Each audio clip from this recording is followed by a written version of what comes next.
sound asleep. Me too.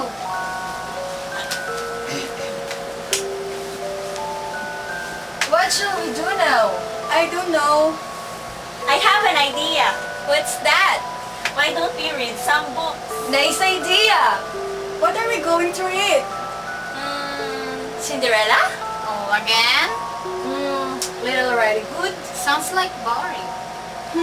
What about Hansel and Gretel? Oh, that's my favorite. Okay, I'll get the book. Yay! Don't make some noise. Our mom might hear us. Here's the book. Who's going to read? Me! Let's read it one by one.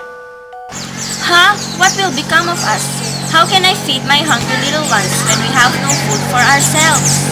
Listen to me, husband. As it is no longer possible for us to keep our children, we will take them into the wood with us tomorrow. Light a fire for them, and give each piece of bread and leave them. They will not easily find their way back, and so shall we rid out of burden of them. No, I could not find it in my heart to leave my darlings to perish. The wild beasts will tear them into limb from limb. We must all four die of hunger. Now, the two children had been too hungry to go to sleep that night, and so it happened that they overheard all that their parents were saying. Brother, what we're going to do now? Don't be afraid, my dear sister. I will take care of you. Went out into the garden. The moon was shining brightly, and by its light he could see the little white pebbles that lay scattered in front of the house. Shining like little pieces of silver, he stopped and filled his pockets as full as he could, and then went back to Gretel, and once more bidding her be comforted, for God would be sure to watch over them. He jumped into bed, and they both fell fast asleep. Early in the morning, before the sun had risen, the stepmother came and waked Wake the up, children. little Liabeds! Come with us into the forest to gather wood! Okay, mother. She gave them each piece of bread for their dinner, and told them to be sure not to eat it too soon, for they would get nothing more.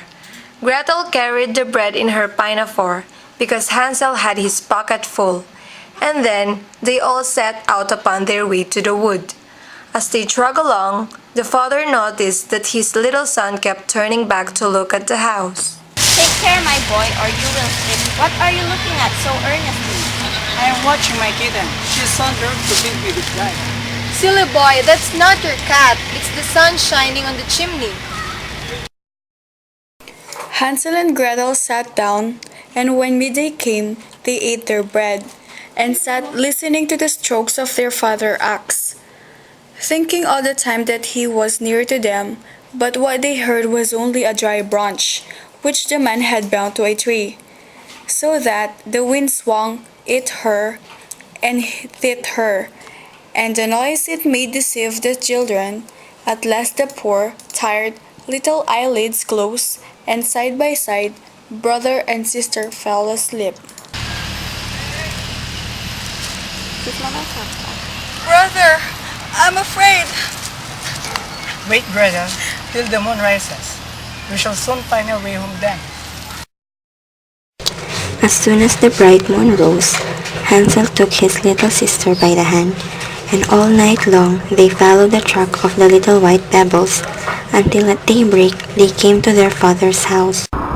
They knocked at the door, and no sooner did the stepmother open it than she began to scold them for having stayed out so long in the wood. Stay here, children. Your father and I would go to cut wood. If you are tired, you may sleep a while, and we fetch you when it is time to go home. Yes, mother.